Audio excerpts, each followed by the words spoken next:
And welcome and a happy Thursday evening to everybody that is that's here with us this evening for the live stream. Yeah, it's been an interesting week. It started off warm, and then we got a little bit of rain, and then it's cooled off a bit. So, yeah, it's very pleasant weather. I hope everybody's having a good evening. Be sure and leave a comment saying hello. Let me make sure I got my comments turned on. Here we go. Love to have you say hi so I can say hi back. So I hope everyone's ready and willing to listen and learn about harpsichord music. We're going to start early with traditional, what I would think of traditional harpsichord music, and then bring it up into the modern era. I think it'll be a lot of fun. And if you know any kids, that'd be great. It'd be great for them too. And hello, Dave. It's great to see your voice. I hope you're having a good evening. I hope you had a good day at work, and as good as it can be. I know how work is. So thanks again for stopping by. That's awesome. Dave's someone that I've known for years, and he's in the cathedral choir and helped me a lot as I was working on putting the podcast together back a little over a year ago. So it's really great to have Dave on. He also has a podcast of his own. And of course, I'm so nervous that I've totally spaced on the name, but it'll come to me. We'll mention again earlier, a little bit later. Wasting All the Time. That's what it's called.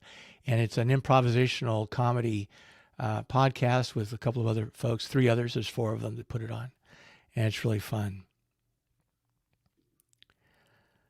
Oh, cool. Right on. Yeah, it's great dinner music. It'll help you to digest. And there's someone, and I don't know your name. You have to, I think you have to click on something so that your name shows up. So hello. And I hope I get to see your name in a little bit. Anyway, before we go too much farther, I think it's time for this.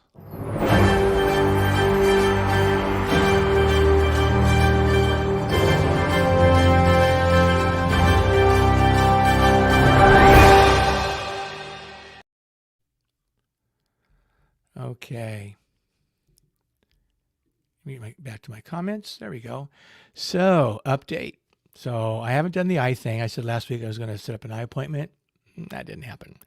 But what I thought I'd show you tonight, so there's something interesting that happens with my beard. So lately I've been seeing these ads on Facebook for masks for people who wear beards. And they just sort of hang down. They don't have a tie at the bottom. And the reason for that is if you can see that little line that's right here. So my mask puts a little crimp in my beard, makes it kind of curl right there. I haven't decided whether I like it or not. So anyway, that's kind of weird, isn't it? It's weird. So that's my update. I know it's thrilling, isn't it? So let me just say hi. I'm going to bring out my friend Faythe. I've known Faythe for a few years. I met her through music at the cathedral. Faythe has a Baroque orchestra, and the choir would sing with them, and we would have other choirs join us, and we would put on a performance. And that's how I got to know Faythe. So with that being said, let me just go ahead and bring Faythe on. Hey, Faythe. Hi, Chris. Thanks for having me. I'm really excited to be here. And I'm excited for you to be here too. And before I forget, I'm going to say hello to the people who are going to be watching this as a recording that aren't with us live. So I want to get that out of the way before we went any further. So how are you doing today? I'm good, thanks. I am really excited to talk about harpsichord with you. I know. Did you guys get rained on earlier this week? No, I was so confused what you were talking about, honestly. Oh, so I think it was Monday night, and I get this alert on my phone. It says thunderstorm. I'm like, you've got to be kidding me. And I went and checked the weather radar, and there was just a few clouds coming through. They were green, and they were dropping rain, and the temperature has dropped. It's been kind of cold in the mornings here. Kind of weird weather. So, how long have you been playing the harpsichord? Tell us a little bit about yourself. So I started playing piano when I was about 2.5, so pretty little. And I played piano growing up the whole time. And when I was about 10 or 11, my family went on vacation to Colonial Williamsburg in Virginia. And for those that don't know, it's like set up as a whole colonial town from like 1770s. And there's reenactors all over, and the streets are all set up that way, and all the houses. And my piano teacher said to me before we went, here, little Faith, take your Bach piece with you, and there's harpsichords there. They'll ask if you want to play it, and just raise your hand. You do want to play it. So we went, and the first tour we were on that they said, does anybody play the piano? I like raised my hand, pushed everyone else out of the way. I do. And I loved it. And so I ran around Colonial Williamsburg playing as many harpsichords as I could. Oh, wow. They're very generous there, and they have them tuned and ready. And so you can ask, like, can I play your harpsichord?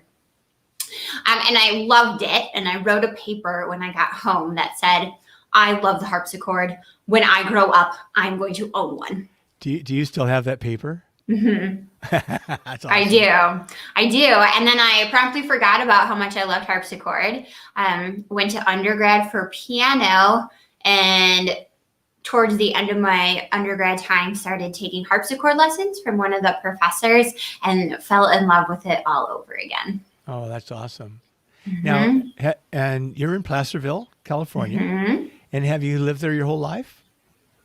I'm about high school onward, mid-high school onward.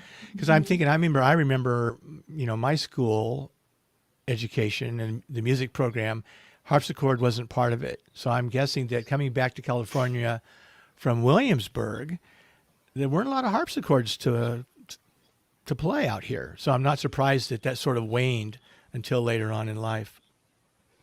Yeah, most people don't really have access to an instrument till they hit the college level. It's just not really an everyday instrument yet that you see around. So That's when a lot of people start playing. And so then you got your bachelor's in just music. In piano. In piano. And then you went ahead and got a master's, right? Was that in harpsichord? It was. And then you got something else that I think is really cool. You got a DMA, right? And what does that mean? That's correct. What does that mean? What does that mean again? That is a doctorate of musical arts. So if you have music and it's broken, I can fix it. Oh. And there's an extension to that too, right? It's doctorate of musical arts in harpsichord. In harpsichord performance. That's correct. Yep. Yeah. And you've gone all over the world, right? Well, I've hit some key countries. How about that? Oh, key for me. So I've played in Serbia and I've played in France. Serbia and France. In Serbia, how did they take to the harpsichord?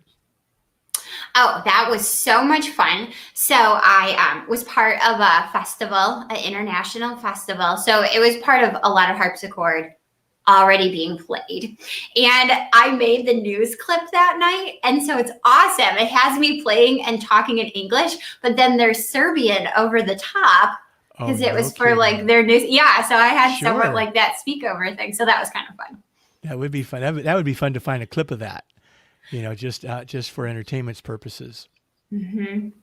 So let's go ahead and take a listen to one. This first one is a piece that it's a setting by J.S. Bach of In Dulce Jubilo. Is that how you pronounce that? That is. This is one of his pieces, his keyboard pieces, that could be played on either organ or harpsichord, actually.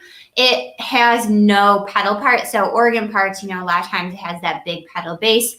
This piece doesn't, so it kind of works on any keyboard instrument. Oh, okay. So let me get it together here, which, just like my life, takes a bit of effort. Okay, I see what I'm going to have to do. All right, bear with me here. I thought I could make it full screen before I brought it forward, but I'm going to have to do that once I bring it forward. I also love to play this piece on organ for Christmas Day service because it's just wild and crazy and lots of fun. So wild and crazy for Bach. That's kind of well. Bach could be wild and crazy sometimes, right? he can. And, yeah. So here we go. Let me go ahead and we'll share the screen and here we go. Hang on. Let me make sure that I have. I am so insecure for doing this. I want to make sure because I have to click a little button that allows the music. See, and I didn't do that. I'm glad I went back. Sometimes insecurity pays off. So here we go.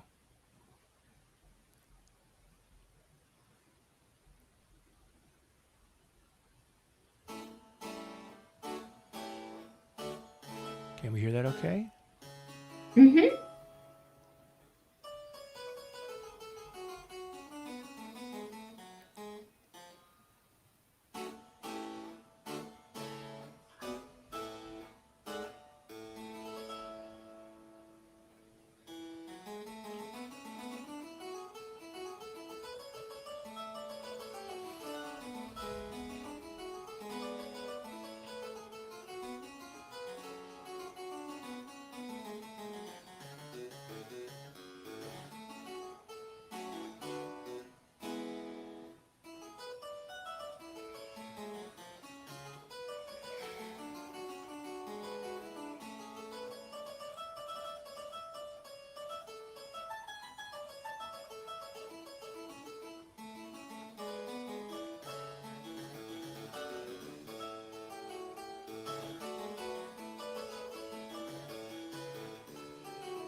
So I left it up because that's not one of the harpsichords that's behind you. It's a third harpsichord.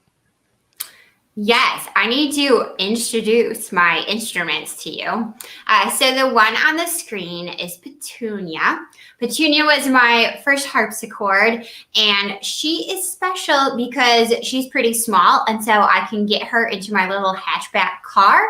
And also sometimes there's performances where you need a much smaller instrument to kind of jam in the corner. So she's perfect for that. And then I have behind me, this is Bubba. Bubba is called a kit instrument. So somebody had a kit for a harpsichord and they built it themselves. Bubba was my second instrument. Her name is Bubba because she's really big and really heavy. But she's an awesome instrument and I take all over. Petunia came with the name, so that's just how that works. And then this is Beatrice, and Beatrice is brand new. She just came over on an airplane from Amsterdam in January. Well, actually, she came in December, and then she sat in San Francisco for a week, so she showed up at my house in January. And she was built by a builder specifically for me. And I named her Beatrice because there is Queen Beatrice of the Netherlands. And so I thought she needed a royal name. And that's awesome. Yeah. And I didn't know where those names came from, so that was new to me. David's got some little musical notes up there. My other friend, Dave, says very lovely music. And we have a question for you. The question is, what are some differences between harpsichord and piano technique? Yeah, that is a great question. So harpsichords do not have dynamics. If I push a note, I can reach behind me. If I push a note hard or soft, I get the exact same sound. So to create an illusion of dynamics, it depends on where I put spaces between the notes. If I roll my chords or arpeggiate them, it makes them sound louder. It makes the sound bloom at a different time. If I play them straight together, it creates a different sort of sound. And so the biggest difference between harpsichord and piano technique is really how you are getting the effect that you're looking for to portray the music. So piano tends to be more with dynamics and using your pedal to do that phrasing. And harpsichord tends to be more with the articulation. That means the spacing you put between notes or perhaps how you play the actual notes. So that in a nutshell is a really quick version of the difference between the two. Does the harpsichord have pedals like the piano does? It does not. So the instrument is a very clean instrument. You can't hide any of your mistakes. So you gotta make sure you're playing nice and clean. That you will see some older versions of harpsichords with pedals. Those aren't actually pedals. That's just part used to change what keyboard you're playing. You can see behind me that harpsichords have two keyboards. I have a lower keyboard and an upper keyboard, and they both have slightly different sounds. I think Beatrice is lit a little bit better. Oh, you can see it better in that one? Yep. So I have her upper keyboard and then a lower keyboard, and they sound a little different. So we have her bottom and her upper. It's not much, but they have slightly different feel. The upper one's a little bit softer. And that's so when you're playing, you can create different effects since there are no dynamics. And now you can also set it so that when you hit one key, it plays the key on the other keyboard, right? So you can. It doubles it. It makes it louder, yes? Yes, it's called coupling, and you can make it so both keyboards play at once, and so you get both at once, so it's louder.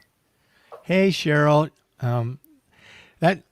So I'll just take a second here. We'll interrupt ourselves here. Cheryl is someone that I've known for years. We worked together on the Disability Advisory Commission for the County of Sacramento. And then we're going to get Cheryl on this show one of these days pretty soon here. Hey, thank you so much. Yeah, for some reason your name's not coming through. But that's okay. I know who you are now. Yeah, so there aren't a lot of ways to create dynamics with where are we here? There we go. With the harpsichord. So it's all about, and I'm guessing all those spaces between the notes and all those things that you can do, that's up to the artist playing. It's not written in the music. That is correct. So some of the reasons you do that thing are there's treatises written from the 16th and 17th century that say you should play it like this. So then you go through and you interpret that music that way. But you're right, there's nothing in the actual score. You need to know. So that's called performance practice, actually. Like, what was the performance practice you see here? So kind of like, Chris, when you do chant at church, there's a certain way in a rhythm you do it, but it's not like what it looks like. Not at all. Right, right. And just so everybody knows, to stick around because we will be having a live performance at the end. We've got a couple more videos to show, and then we're going to get a live performance. I'm really looking forward to that. So next up, it's a French composer, Jean-Philippe Rameau. Is that how you say his name? Mm-hmm. And it's called in English? It's called The Gathering of the Birds. And there's no way I'm going to be able to pronounce the French title. Was it February that you did a whole series of videos on the bird theme? I did. So I decided to make a project for myself to keep playing and to have a goal and to keep practicing since there's not really concerts going on yet. And so I made up the birds of February. That was very fun. Thank you. So I played I think I ended up playing 5 pieces because I had a bonus piece because I found so many good bird pieces that I just wanted to play. Yeah. So I did one for each Sunday. And then I think my 5th bonus piece was a piece called Empty Cage. So all the birds Empty flew cage. away. Yes, that's right. Yes, empty cage. So do you want to tell us a little bit about this piece? Yeah. So Jean-Philippe Rameau, as Chris said, was a French composer. He worked at the end of the 17th century, beginning of the 18th century. He worked in the court of France. He's one of my favorite composers. I just find his music really fun and entertaining, but also has some depth to it. Anyways, this piece is called The Gathering of the Birds. And in my head, I think the opening note is like the sunrise, like it's just starting to get light in the morning and the first bird shows up. And those of you that sleep maybe with your window open, you know, it's like, you're like, oh no, it can't be morning already. The birds are up. And just the one little bird goes and you're like, maybe he'll go back to bed. It'll be okay. And then the next bird, and then the next bird shows up, and then pretty soon it's just a cacophony of sound with birds everywhere. So that is what I imagine with this piece. And then I think the birds kind of fly off at the end. They're off for their day. And you're playing this on Beatrice, it looks like. Yes, that is correct. Okay. And you can see a little bit of her soundboard is painted in that picture. It kind of shows up. You can see it. Cool. Well, let's give it a listen. It's only 3 minutes and 3.5 minutes long. Oh, we got an ad. Don't you love it when that happens? Yep. Here we go.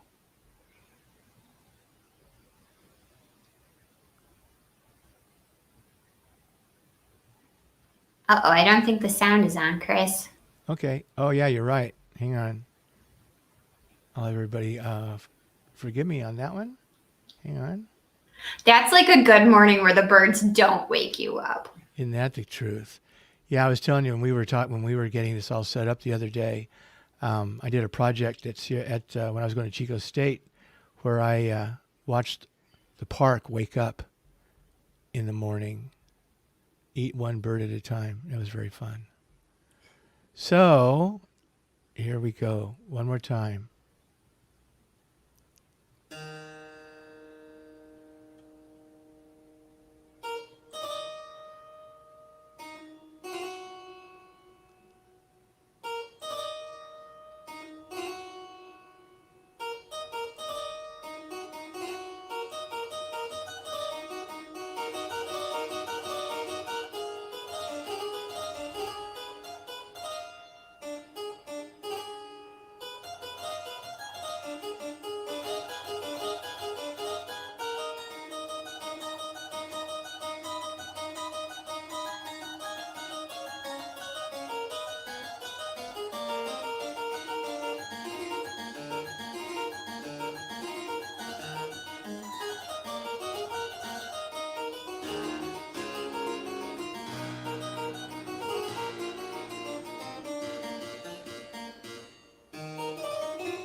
Very nice.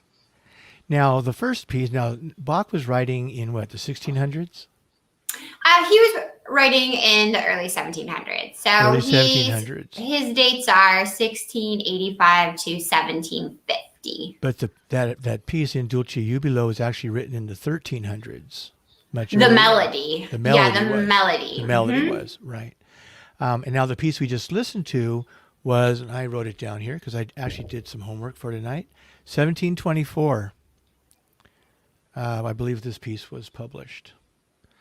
So just like a few years later, but you can hear the difference in sound from a melody that was composed in the 1300s versus something from the 1700s. And a lot of it actually sounded like it could have been a contemporary piece because it was just that interesting.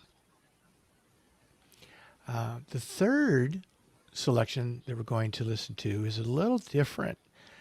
This one, I couldn't get a lot of information. Well, I did actually. This was written in 1986. So we're talking, just a quarter century ago, 25 years ago or so. Is that about right? I did my math real quick. I'm not sure. I could be way wrong. And it was composed by a guy named Toru Takemitsu, Japanese. Rain Dreaming for Harpsichord. You want to tell us a little bit about this piece? Yeah, it's a really beautiful piece. And I think as a Californian playing it or listening to it, there's a lot of times where we dream about rain, right? And it gets dry in the summer and the fall, and we think, oh my gosh, when will it rain again? And so when I play it, I always kind of imagine that. What does it feel like to dream of those raindrops? And so you can kind of hear the raindrops like sort of coming down and just that really gentle, beautiful rain. Takemitsu is known for his sound clouds, they're called. And so it's sort of that what kind of atmosphere or like waves of sound are going by kind of so you'll hear the notes, they don't clear very often, you get kind of a smeary sound, and that was his style and what he was known for. He really enjoyed nature and wrote a lot of nature pieces, which is fitting because today is Earth Day. It is, and so a lot of his pieces also have titles like rain or clouds or trees or something like that. Okay, and this is going to be a little bit different because you actually aren't going to get to see a video of Faythe playing. This is an earlier recording, and it just has a picture. And really, once you can close your eyes and just listen, it's an amazing journey of sound. So let me get this up here. We'll get it started. Oh, Chris, let me say though, the picture is actually from my yard, and it's the first rain of the season. So that's an olive tree, the main tree you see. And then if you look in the background, like all the grass is still really dead and brown and gross. Oh, because no. so that's the very first fall rain. Here comes our rain. It's starting. Okay. So Well, let's go get some rain.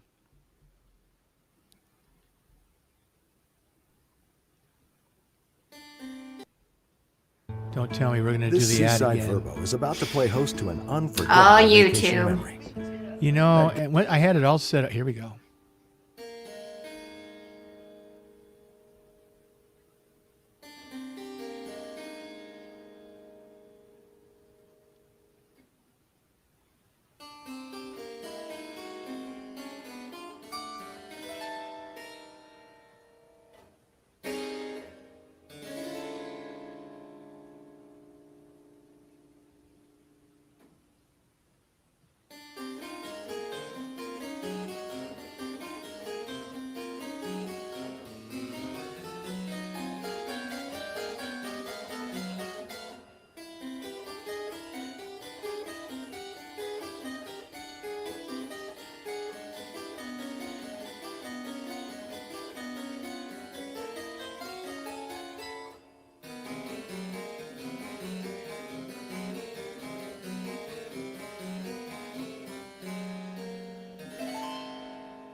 So that's just over a 6-minute piece. So forgive me if we're not going to listen to the whole thing. It's not everybody's cup of tea, but it's just a very fascinating piece, and I think it really highlights the versatility of an instrument that doesn't have a lot of complexity to it. On the playing side, I mean, it's very complex, the mechanics of it, but the playing side is more simple. But it's very versatile in the sound that it can do, and the Cheryl says very interesting. David says, what a fantastic idea to pair that photo with the piece. So yeah, there's lots of ways to be creative, right? Yeah. Lots of ways to be creative. Chris, I just want to say that a lot of times people think of the harpsichord as just a Baroque instrument, and usually like 1600 to 1750, and that's it, and we're done with the harpsichord. But it really is coming back as a modern instrument, and it does have its own little niche in the modern world and modern music. Oh. So I'm so glad you played that piece, because I absolutely love modern music. And I know that's not everyone's cup of tea, but that I just love playing that sort of music. And I always try to include it at my concerts because a lot of people don't know about it. Mm-hmm. And so I like to educate people as well. Like, hey, look at what's out there. And I think 98, thank you, Dave. Dave heard the ring. Good. I think 98% of the time, people don't enjoy it as much. But I kind of hope for that 2% that they're going to discover something new and exciting, and they're going to go home and become contemporary music fans. So it's like eating new food, right? Mm-hmm. You taste it and you're like, I'm not sure if I like this or not, but after a while you acquire, a taste for it. You start enjoying it. The more you listen to it, it's like almost anything that's new. It's like, I'm not sure how I feel about that, but it grows. And the more you listen to it, and sometimes you got to listen to it in small increments, instead of just plunging in and listening to a whole record of, what was it? John Cage music? Oh yeah, he's got some great stuff crazy too. Stuff, yeah, crazy stuff. And I know that both you and David Patterson like modern music, and you attend to at Sac State. They usually do a special, like a symposium on modern music or something every year, or they used to. Yes, we have the Festival of New American Music, and Dave can correct me if I'm wrong, but I think it's in like its 45th or 50th year. It's been going like crazy. Last year was all online. So they did online. And I think this year it'll be online as well. But Chris, I've actually participated in that festival since I was in high school. No way. Yeah, they have a young performers concert that they always put on. And I did it when I was in high school. In undergrad, there was always an undergrad competition. So I competed in that every year. And then as a professional, I have also been featured on the festival several times. So cool. Hey, that's awesome. That's awesome. Yeah, it's been a huge part of my development, I think, and my love for new music. Sure. So Cheryl asks, how do you feel about harpsichord being included in 60s and 70s rock and pop music? Now, I didn't know that was a thing. It is. I love it because I think it starts getting people used to that sound. I wish people knew what it was more, So like people hear guitar and they're like, oh, guitar. And they hear the harpsichord and they're like, oh, that's just a setting on the electric piano. So I wish people were more like, oh, that's the harpsichord setting or something like that. Or if they used a real harpsichord, right, that would be awesome. Can you think of a tune right off the top of your head where the harpsichord was used in a pop song, rock song? I can't. Oh, I feel like there's a Beatles one or there's someone that has it a lot. Does Cheryl know? Maybe Cheryl knows. If someone knows that or can Google it for us and pull it up, that would be great. That would be great. Now, there's lots of other videos to watch and listen to on your YouTube channel. And the name of the channel is Faythe Volrath, Faythe, which is a beautiful way to spell Faythe, I think. So it's simple. So just, plug that in there and it'll pull up a ton of music to listen to. So what are you going to treat us to tonight live? So I am going to play a short little piece called The Goldfinch, which you may realize was part of my discoveries for the bird series, because goldfinch is a bird. And Chris is one of his favorite pieces from my whole bird series. Yeah. And so that's why I'm playing this tonight. It's a nice little short one. It is by an English composer named Benjamin Cosyn, spelled Cosyn. He's a very little known composer. All we know about him, he's 17th century. All we know about him is he made a collection of pieces that has survived through to libraries. And some of them were pieces that he collected from other more well-known composers. And some were pieces that he put his own name on. So this is one that he composed. Cool. Hey, before you go, we've already got so Cheryl did some thinking for us. So the Mamas and the Papas, one of my favorite 60s bands, maybe the Beatles, and maybe the Doors. So if you can actually find a tune that has the harpsichord on it, that'd be awesome. And I think from here on out, as I listen to my generation's music, I'm going to pay attention. Can I hear a harpsichord in there somewhere? Yeah. Okay, so I'm going to go ahead and turn it over. You're going to be playing this on Bubba. I will play on Bubba. Okay. And it's a very cute, lighthearted piece. You should imagine lots of birds flitting all over the place, the little goldfinches. Okay, cool.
Wow, that was awesome. Wait till she get her earbuds in. She can't hear.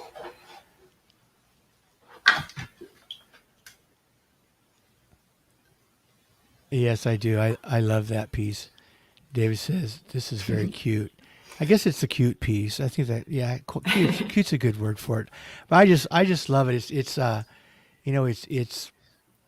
frolicky. It's happy. It makes me smile. And I of all, I think of all of the bird pieces, that was my favorite. And Cheryl says, that was great. Bubba has a great tone. And it's interesting that the room, Faythe, you're playing in has a very bright tone to it. It doesn't pick up a lot of the lower sounds. And it's just, the quality, it just really picks up that brightness that I think the harpsichord has naturally. And it's very beautiful. Now, there's a question that I didn't catch earlier from David Patterson. Does Faythe have a favorite moment in her harpsichord performance history? I have several favorite moments. but I think I have one of all-time favorite moment. And so I said at the beginning that I first played the harpsichord in Colonial Williamsburg. And about 5 or 6 years ago, I was back there playing a concert as a professional on their concert series. And I was playing a piece called La Cannonade by Balbatra. And it's very crashy. It's cannons. Like that's what he wrote to be, big crashing cannons all over. And so first of all, I was so excited to be playing a concert in the place where I first been introduced to the harpsichord. So it was very special that way. And then in Williamsburg, in the summer, every evening or every special evening, the fireworks go off at a certain time. And in my head, I knew what time the fireworks were, and I knew what time my program ended, and I knew La Cannonade was at the end. And I had this secret hope that it was going to time out right. Like I could tell it was just about right that there was a good chance the fireworks were going to go off during that piece. And they did. And it was amazing. So I had fireworks accompanying my piece about cannons in Williamsburg. Pretty cool. Yeah. And what a treat for the audience. Oh my gosh. Oh, what a great memory. You know, I thought 1812 overture kind of a thing, you know. I mean, yeah, very spectacular. And to be in the town where it really kind of got started. Yeah, so I kind of feel that might have been the peak of my career, that moment. I mean, where else am I ever going to get accompanied by fireworks? Let's be honest. Yeah, it's a good question. Yeah, I don't know. Hey, we got some more rock and roll bands here. Let's see. We got Yardbirds, Rolling Stones, Simon and Garfunkel, Scarborough Fair. Now, why does that does not surprise me? Because that piece was written way back when, right? That's not a modern piece. Mm-mm. It's not. No, that makes sense. And then the Beach Boys, and that's not real surprising either. They were very experimental. Very cool, Cheryl. Thank you for sharing. Oh, here's another. How can we forget Jimi Hendrix? I don't know how that. I don't think I've ever seen a video with him performing alongside a harpsichord. That would be something to see. Truly, Jimi Hendrix alongside a harpsichord. That'd be tremendous, I think. Very interesting. Elton John. The list just goes on and on and on, which underscores how these very professional, accomplished musicians in their own right have an appreciation for the harpsichord and the sound that it produces, and its versatility. Mm-hmm. You know, it can go from traditional Baroque music, the music that was written for that instrument pretty much, right? All the way through the centuries, every composer can adapt whatever they're writing to the harpsichord. So I think that says a lot about that instrument. Do they know who invented it? No, I think it was something that sort of showed up out of the mist of time. There is, I mean, that's not a very good reason. But no, there's not like a very specific person that invented it. It just, we start seeing it referenced and some music and scores for it the late 16th century. Okay. So that's sort of when it shows up. And hey, Gary, just want to say hi. Thanks for stopping by and saying hello. I hope you had an opportunity to hear some of this beautiful music. Our House by Crosby, Stills and Nash. Right? That is so super, super cool. So if, do you have any performances lined up? I don't have any like currently coming up. There are some that are kind of in the works. Okay. I think soon we'll be able to start doing outdoor concerts. I heard today that Harris Center in Folsom might be doing a soft opening for local groups in October. So nice. That's exciting. So I have some things in the work, nothing concrete yet, but I think we're moving on to starting to do some live concerts. That's super. Yeah. As things are opening up and people are more comfortable going out, that's cool. Different Drum, Linda Ronstadt, Partridge Family. That's a name you don't see very often. Was that before your time, Faythe, the Partridge Family? Yes, but I know who they are. You know who they are. Okay. Yeah. All right. So, hang on a second. If someone wants to follow Faythe, this is your website. Mm-hmm. And will you be posting up forthcoming performances should they manifest? I do post upcoming concerts on that website. And right now, if you go to the concert one, there's some links to recently past online concerts. Oh, so okay. if you want to see like concerts I have just performed, it's kind of awesome. They're all online now, so you can do that. Yeah, and there was one recently. It was in it was one of the noontime performances that I got to watch it. And that was really fun. And no one will understand this comment, but I was really happy that I didn't get eaten by a bear in the woods for that concert. You had to have been there. If you watch it, you'll know what I'm talking about. Okay. Right? Is that the one at Pioneer? Yes, that was the one at Pioneer. Okay. Yeah, that was awesome. That was a good concert. Great. I really loved it. Thank you. It was so much fun to do. It's a great place. Cool. How else if people, so let's say someone wants to get a hold of you for one reason or another, that maybe, hey, I want to take harpsichord lessons. Wouldn't that be cool? Or, I just want to know more about the harpsichord, or I would like to, book you for a performance, or what's the best way? If you go to my website, there is a contact link. So you can just click on that and it sends an email right to me. Okay. Can't wait for concerts. My friend Uli from Berkeley is a great guy. And actually, I'll let this cat out of the bag. We finally connected today, and Uli will be with us next Thursday. So that'll be fun. And then he also says Dancing Bear. Now, y'all know that's Grateful Dead. I don't know if the Grateful Dead has ever had a harpsichord on stage. That again would not surprise me because they pulled all the tricks out of the hat, Cats, the musical Cats, did they use a harpsichord, Ruben? Hi, Ruben. Hi, Uli. Cats, I don't know. I've never seen Cats or heard the soundtrack, so I don't know. I do not know. Unless he's talking about the animal Cats. I'm thinking the Cats musical, but I could be wrong. I'm wrong more than I'm right, so I'm kind of used to that by now anyway. Cool. So, what am I going to ask you now? We're about done for the evening. Cat out of the bag. Well, the cat out of the bag is that Uli will be on, it's not about me, it's about us next Thursday. So that's the cat out of the bag. The drawstring on the bag it wasn't very tight, and it just sort of worked its way out. What are you going to do? Cats are like, can cats be squirrely, or is that only squirrels can be squirrely? Can cats be squirrely?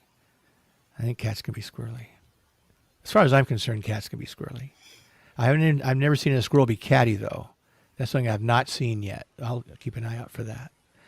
What I was going to ask was, why did you order a new harpsichord? If you already had, you got Petunia, and then you had Bubba, and now you've got Beatrice. What inspired you to get Beatrice? I got Beatrice because she is a higher model than Bubba. So what does that mean? Like she is a better. Well, I don't want to hurt Bubba's feelings. Well, but she's a better instrument. Okay. So Bubba is amazing for what she is, but Bubba is just from a kit, so she can only be so good. And and Beatrice is built by a builder, so she's just like I'm moving up in instruments from Norway or something, right? Where was it? Amsterdam. Yeah. So Beatrice is also she is in quill. That means there's a part of that plucks the string to play. And Bubba's are plastic. They're called plectrum, and hers pluck in plastic. And Beatrice is in quill. Real cool. So she's quills from feathers. Yep. So she's much more authentic, but then she is not as loud. So Bubba is really loud, which I need for playing with modern orchestras, which I do a lot because they'll still need a harpsichord. Or like at the cathedral, I need Bubba at the cathedral because that's like a huge space. And Bubba also has a larger keyboard. So Bubba will be my like modern orchestra, play in giant spaces, probably more of my modern music, and I need a bigger keyboard. And Beatrice will be more for smaller chamber groups on Baroque instruments, and for my solo Baroque music. And Beatrice will challenge me to work on my technique and become a better player. So Bubba is very forgiving on technique, and so I can get away with a lot on her. We love Bubba. And what's kind of cool is it's very transportable also. I mean, it's heavy, but it comes off the legs, and it's an amazing. You can really move it around, so that's pretty cool. Yeah. Very, very cool. So, what I've done the last couple of shows, this is only the third show, is I've offered, if anyone wants to pop on for just a couple of minutes to be on camera, right at the end of the show, to say hi and maybe ask a question in person rather than just through chat. If anyone wants to do that, let me know in the chat box, and we'll do something called Wheel of Names, and pick somebody. And I'll wait just a few minutes. David Patterson says, this has been really fun and interesting. Thanks. No, thank you, my friend. Seriously. Hooray for NASA and their flying helicopter on Mars. That's pretty cool. That's one of the things that David and I connect on is space stuff. Cheryl says, thank you, Faith. You're very talented, and I really enjoyed your playing and information. Thanks for being here, Cheryl. I appreciate that too. Yeah, and it is. It's a phenomenon. You don't get to hear harpsichord that often, and if you do, you definitely don't get to see it, right? And so seeing it and hearing it is just a real treat tonight. Ruben says, love your website, Faith. Ruben's a techie kind of guy. He has a show. It's called Cali Cocktail Hour. Well, that's one. He has more than one show, but that's like the one where I met. I didn't meet him, but it's the first live stream show that I saw that inspired me to do this. And it's on Friday nights at 9, and people get together, and it's got a lot of artists, been a lot of painters, and there was a dancing artist, and just a great community that has formed over the last year, when we couldn't get together, face to face. And it's a Facebook thing, Cali Cocktail Hour. And then Ruben and Uli have a show that they do on Wednesday nights at 9 called Welcome to My Brain. It is one of the strangest, frenetic, avant-garde, fun times, and I look forward to it every Wednesday night. It's just something for me to laugh at and participate in through the chat, and I really appreciate that. And hopefully, once Uli, once you've been on next week, then we'll talk about maybe having you and Ruben come on, and we'll talk about Welcome to My Brain. It's very fun, very, very fun thing. So, at this point, let me just say thanks, Faith. So hang on, and we'll chat a little bit after this is all over with. I want to say thank you to everyone that has stayed with us for this hour and has listened and has participated. I'm extremely grateful for that. And thank you to all the people that have watched this on the recording. If you can, leave a comment. I will do my best to respond. Then hopefully in the future, you'll be able to join us Thursday nights at 7 p.m. Pacific Daylight Time. So, thank you, Chris, for having me. And thank you to everyone who watched as well. It's been lots of fun. So thank you. It has been lots and lots of fun. All right, Faith, I'll see you in just a second here.